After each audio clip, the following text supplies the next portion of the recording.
আজকে আমি রাধাবল্লভী রেসিপিটা তোমাদের সাথে শেয়ার করছি। এটা বানানোর জন্য 200 গ্রাম বিউলির ডাল আমি সারা রাত জলে ভিজিয়ে রেখেছিলাম। তারপর জলটা ঝরিয়ে আমি এটাকে পেস্ট করে নিলাম।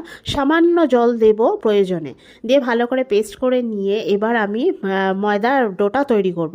প্রথমে ময়দাতে আমি 1 চামচ গুঁড়ো চিনি, সামান্য নুন আর ভাজা জিরে আর মৌরি গুঁড়ো মশলা দিয়েছি। আর তাতে কিন্তু ওই ডাল বাটার 3 চামচ ডাল বাটা দিয়েছি, দিয়ে আর সামান্য সাদা তেল দিয়ে ভালো করে আমরা ময়দাটা মেখে নেব।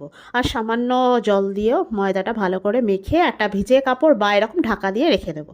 এরপর কড়াইতে সামান্য তেল দিয়েছি, সাদা তেল, তার মধ্যে অল্প কালো জিরে আর ওই আদা আর কাঁচা লঙ্কা বাটা একটুখানি দিয়েছি, দিয়ে ভালো করে ভাজা ভাজা হয়ে গেলে বাকি ডালটা আমি এর মধ্যে ঢেলে দেবো, দিয়ে সামান্য নুন দেবো আর ওই জিরে আর মৌরি ভাজা মশলার গুঁড়োটুকু এর মধ্যে দিয়ে দেবো, দিয়ে ভালো করে শুকনো করে আমি তুলে নেব। নিয়ে ঠান্ডা হয়ে গেলে এরকম